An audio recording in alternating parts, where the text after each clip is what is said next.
Namaste viewers, welcome to Avinash Bio Category. In the previous video, we focused on sex-linked inheritance, that is X-linked inheritance, particularly recessive inheritances.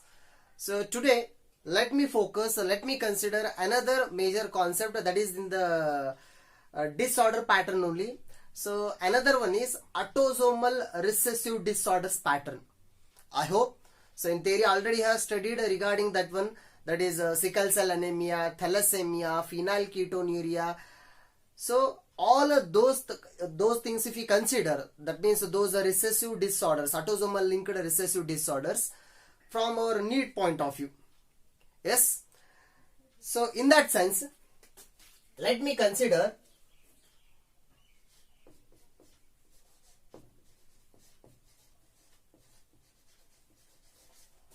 autosomal recessive disorders. As already we know, allosomal means those disorders causing genes present on the sex chromosome, either X or Y, but majorly we have to consider X-linked genes. So in the majority of the cases. And here let us consider the genes which are causing the disorders, they are present in the recessive condition and located on autosomes. So autosomes means except sex chromosomes. So here in both the cases, majorly we have to concentrate on recessive disorders.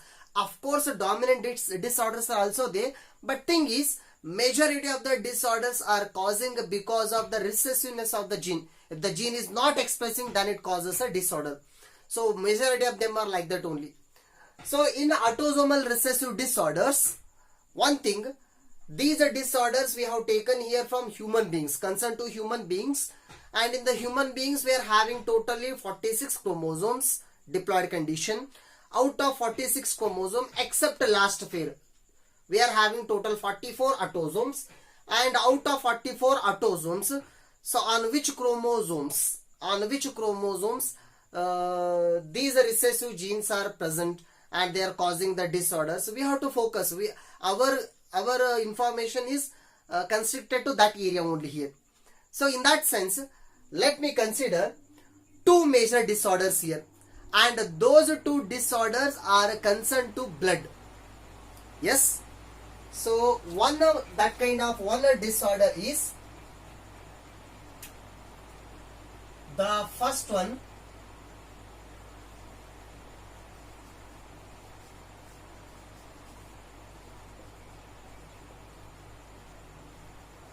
Sickle cell anemia, and the second disorder is considered to be the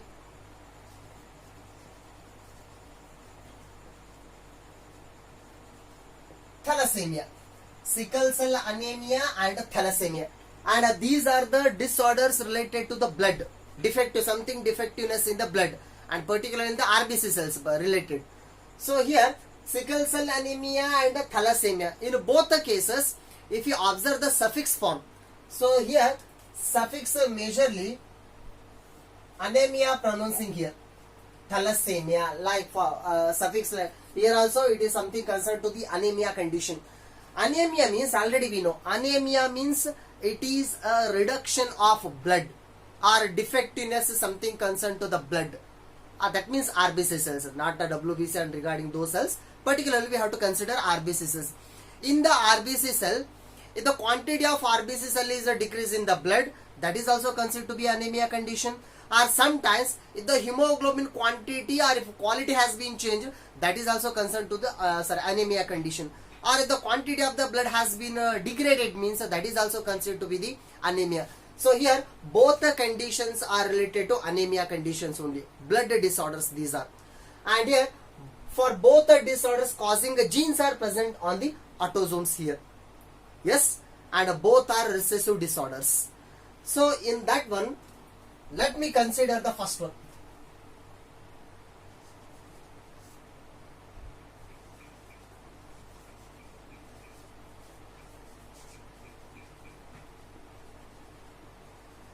Sickle cell anemia. So here the names itself suggest sickle cell anemia. What is the cell here? Already I have told you, we have to keep one thing in our mind, RBC cells. In the blood, RBC cells we have to keep in our mind. And those RBC cells usually present in the biconcave shape. So this is the usual shape of the RBC cell. Biconcave shape means both the side at the center it has been depressed here. Biconcave shape. But thing is, this biconcave shape, it is converting into sickle shape. Why the shape has been changed here means, here this is the sickle shape, crescent moon shape like. Why the shape has been changed means, inside the RBC something is present in the defective condition. What is that something? Hemoglobin. So here hemoglobin, it is present in the defective condition. What is that hemoglobin? It is the pigment responsible for absorption of oxygen majorly. And if that hemoglobin, if it is in the defective form, then the RBC shape is converting into, it is undergoing a depolymerization, it is undergoing changing its shape into crescent shape here. Once the shape is changed means there is something defectiveness in the blood. So the blood flow can be stopped. There is a disturbance for flow of blood. Why? Because this kind of RBC cells cannot move together in the blood vessels. So it may lead to the blockage of blood vessels. If the blood vessel has been blocked, it leads to the cramps in the muscles or cramps in those parts where the block has been occurred. And sometimes if this kind of cells have been present in the, that is in our blood means, then it may leads to the internal bleeding also, when so many conditions are arised. The question will be arised, why the shape has been changed, whether it occurs all in all the times. The thing is, this shape is changed whenever there is low oxygen tension. At low oxygen tension. When there is a low oxygen tension means oxygen pressure is less. Partial pressure of oxygen is less in the atmosphere. At that time, so shape of the RBC cell is going to change here. And why it is so means, when oxygen quantity is less, for example, when we are at higher altitude, when we are at a mountain region, when there is a low oxygen content, at that time, so hemoglobin will not get sufficient oxygen. And here, the hemoglobin is defective, then the automatically shape is going to change here. And if the shape is of the RBC is changed means, this condition is called as sickle cell anemia. And here, this sickle cell anemia, it is autosomal recessive disorder, first thing. And what is that autosome? What is that chromosome? So here, sickle cell anemia, or for example, let me consider hemoglobin. So because of the defectiveness in the hemoglobin only, we will get the disorder here. And here, this hemoglobin, it is having hemoglobin, it is made up of 4 chains, 2 alpha chains and 2 beta chains. Yes. So here hemoglobin, it is a protein, and the protein is made up of polypeptide chains, and here this is the heteropolymer, heteropolypeptide chains. Total 4 chains are present, 2 alpha chains and 2 beta chains. And here total 4 chains are present in the one hemoglobin molecule, and one hemoglobin molecule, it is having the capacity to carry 4 oxygen molecules. And here 2 alpha chains means it is totally having 141 amino acids. It is made up of 141 amino acids, and these 2 beta chains are made up of 146 amino acids. Yes, totally 287 amino acids are present here. So in the total one hemoglobin molecule. And here in the sickle cell anemia, I said you the hemoglobin is in the defective condition. That means something is a defective in the chains. But we are having 4 chains. Which chain is defective? So here the beta chain is defective. That means beta chain, it is made up of 146 amino acids. Out of 146 amino acid, 6th amino acid. Let me write here 6th amino acid. When the sixth amino acid has been changed, then it leads to the changing the shape of RBC cell. Yes, usually the sixth amino acid will be GLU. That means glutamic acid. Glutamic acid, it is present in the sixth place of amino acid chain in the beta chain. Yes, and this glutamic acid, when it is changed by the valine, if it is replaced by valine, then automatically the shape is going to be changed here. The question will be arised, why glutamic acid has been changed into valine? Why? Because it is majorly because of the reason of point mutation.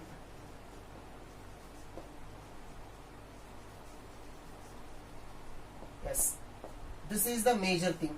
The point mutation leads to the changing that glutamic acid to the valine replacement. Then question will be arised, what is the point mutation? Point mutation means it is the change or it is the alteration of one base pair in the DNA. So if DNA, so we are having a gene. So what is one more thing? The gene name here is, so let me write here.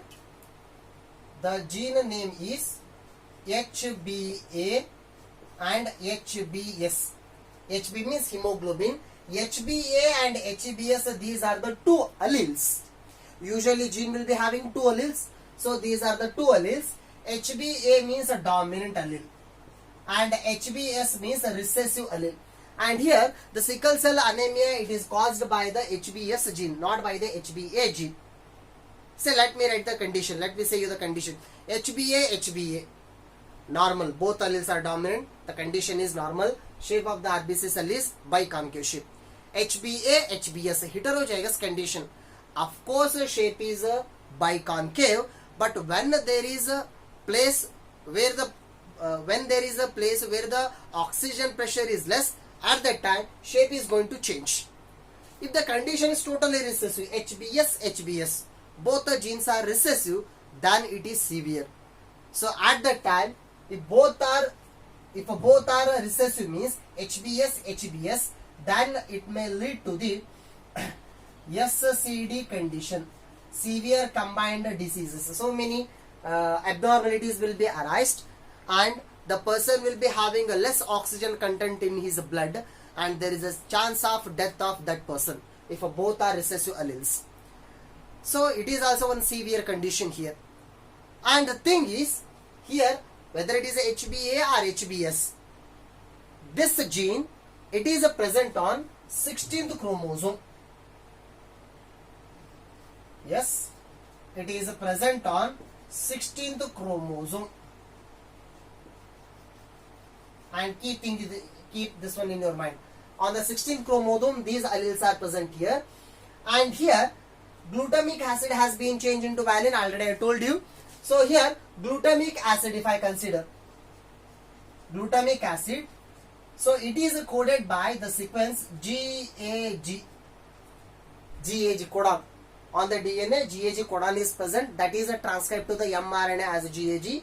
So here, if GAG, glutamic acid, if it is replaced by valine, means there the change has been occurred, that is GUG, that means adenine. So adenine, it is replaced by uracil here. That means one base pair is changed, hence it is considered to be the point mutation. Yes, sickle cell anemia, it is example for point mutation. Keep that thing in your mind. And one more thing, this sickle cell anemia, it is also an example for pleiotropy condition.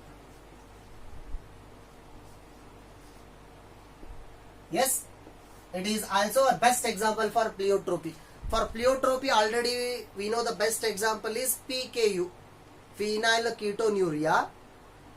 And along with that one, for the pleiotropy, the best, one more best example is sickle cell anemia. What is pleiotropy then? Pleiotropy then means one gene, it influences many phenotypic expressions. Yes. So sickle cell anemia also example for the pleiotropy here. And here, one more majority thing is, if the person is having this kind of, and one more thing, if the low oxygen content is present, if the shape has been changed, means that low oxygen content, it is considered to be the hypoxia.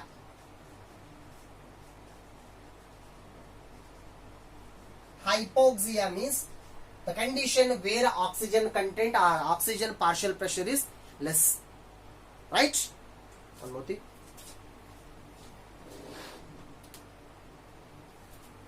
Yes. So hypoxia means oxygen content is low here. And one more thing, if the shape has been changed here, sickle shape is, if the shape has been changed here, means then that person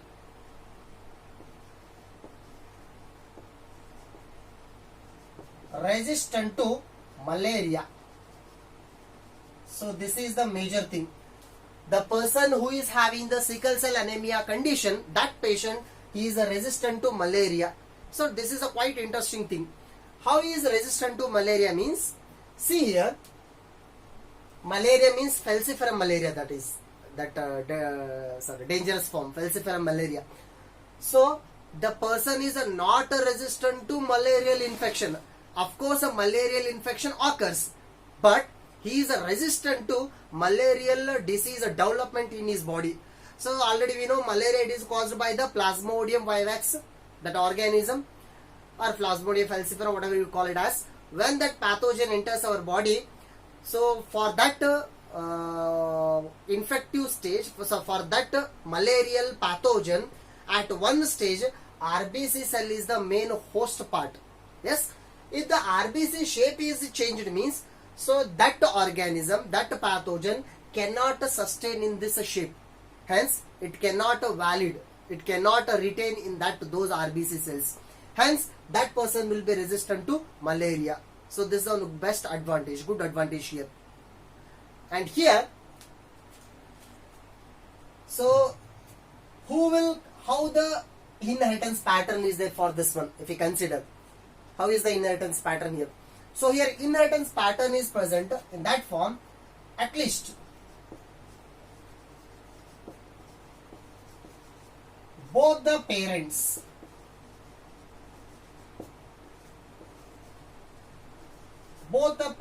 should be heterozygous. So this is the thing. So for transferring of the disease from parents to offsprings, at least both the parents should be heterozygous. Heterozygous, we will call them as carriers also. Carriers. So here the carrier condition is HbA, HbS. At least both the parents should be carriers. Then only the disease can be transferred.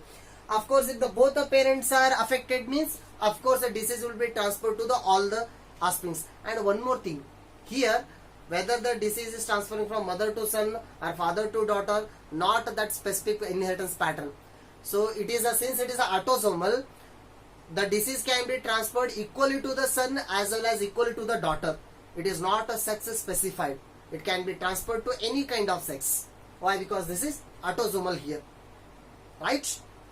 And here, and one more thing, crossing the patterns, if you get any questions, all the questions will be normally as that of we were studying earlier for any kind of patterns. So like that only we can do here. Yes. And if we consider another major one,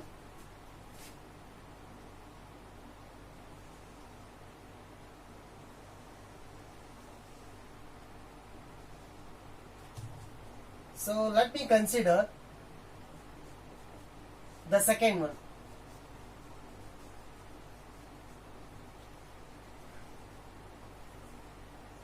Thalassemia. Right? Thalassemia, it is also a blood related disorder and it is also a autosomal recessive disorder.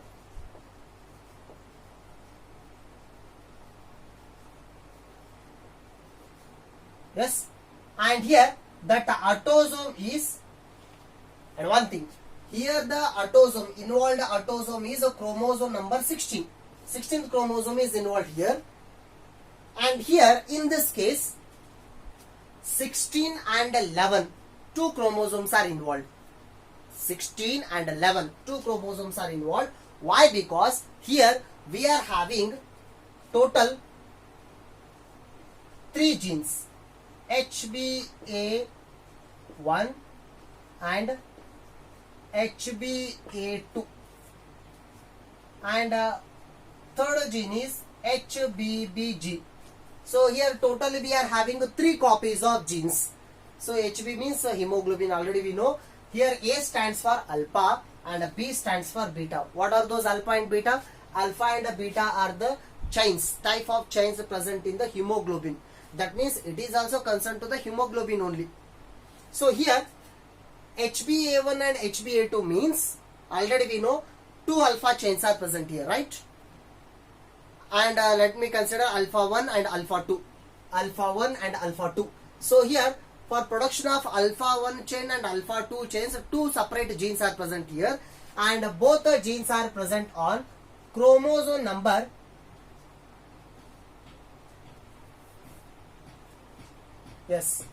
on a 16th chromosome.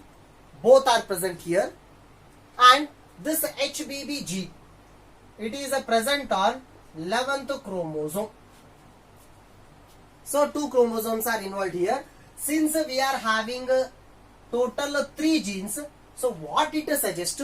We are having 3 genes. 3 genes means how many alleles? 6 alleles. So totally we are having 6 alleles.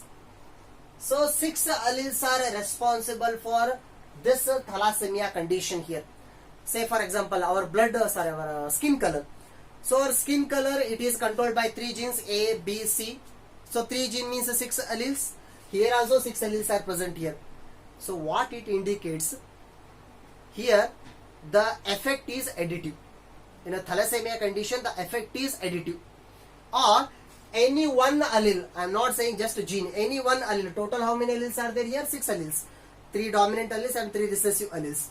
So any one allele, if it is a recessive, means as long as it becomes a recessive, more and more recessive alleles, the production of hemoglobin, its quantity decreases.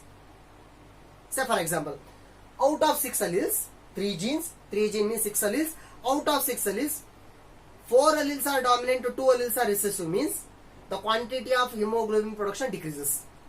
Next case, 3 alleles dominant, 3 alleles recessive. Again the quantity still more decreases. 2 alleles dominant, 4 alleles recessive. Again the quantity decreases. That means how many alleles are recessive, that decides the production of hemoglobin quantity as lesser and lesser. So because of that reason, it is considered to be the quantitative anemia.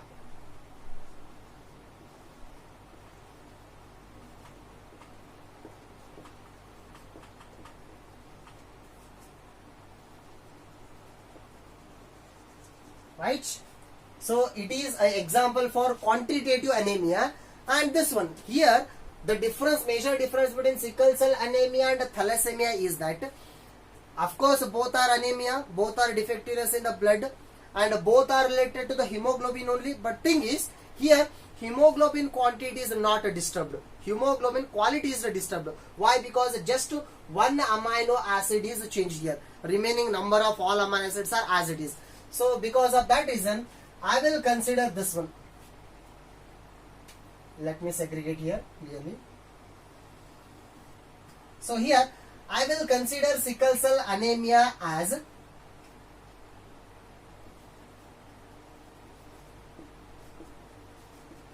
qualitative anemia.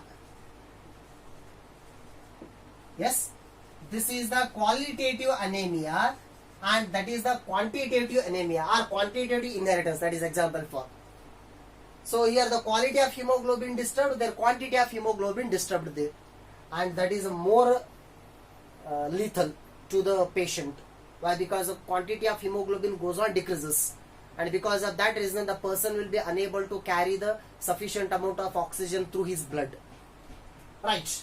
So here, if we consider this one, thalassemia, so 6 alleles we are having right now, and here in thalassemia we are having 2 types.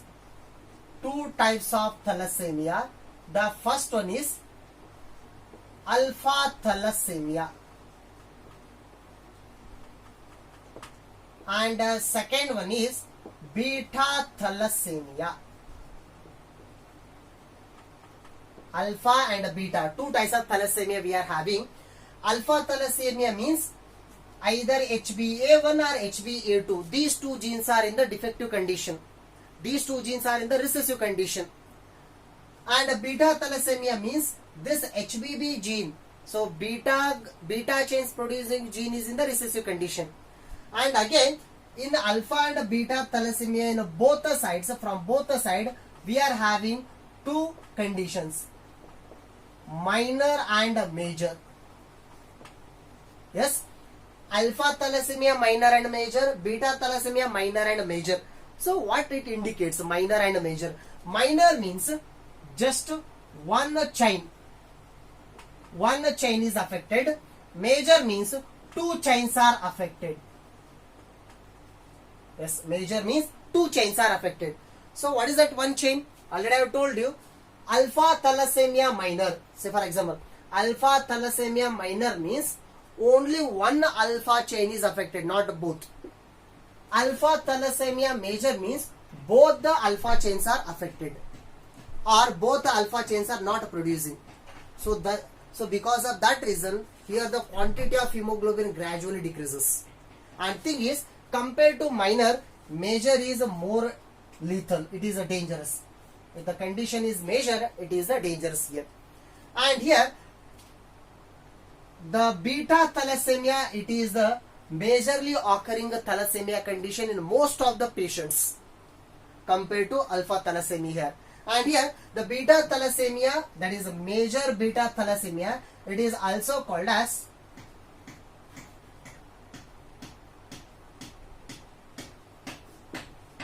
Cooley thalassemia.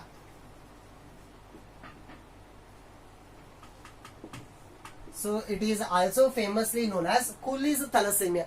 Cooley means Thomas Cooley. Thomas Cooley is a scientist who worked on this thalassemia condition, and actually he was a pediatrician. So he worked on that thalassemia, beta thalassemia. It is also sometimes referred as Cooley's thalassemia condition here. Right? And here how the disease, how the inheritance pattern is there for this thalassemia, same as that of the sickle cell anemia. Here also, at least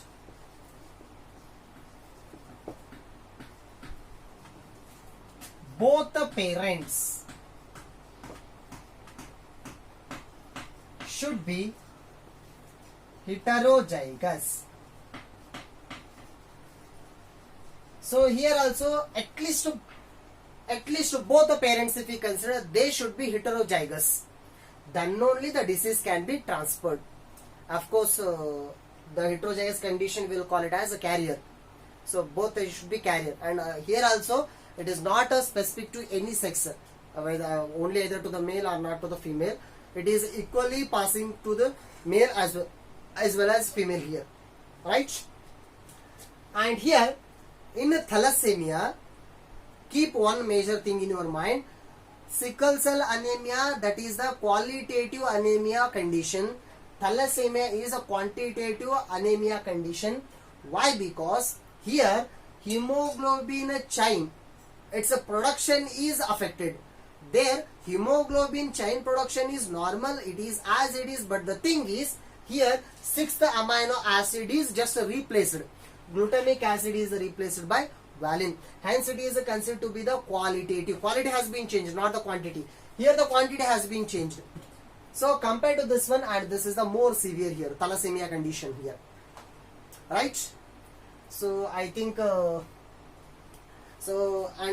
crossing pattern is as it is. As generally how you practice for other diseases, how you practice for other normal conditions, the inheritance crossing patterns will be as it is. So there is no problem for that. So keep these points in your mind while solving the theoretical problems related to the autosomal recessive disorders here, that is sickle cell anemia and thalassemia. I hope so it is helpful for you people. in the next video, in the last one more video is remaining.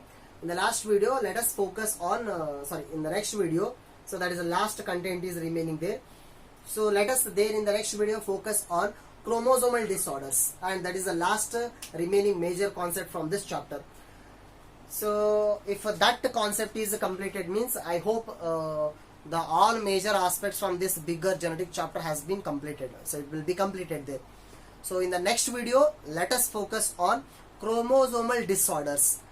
So that is Down's syndrome, Klinefelter syndrome, Turner syndrome, and if others are some special categories are there, means let us look after them also. So in the next video, so chromosomal disorders. Yes, thank you.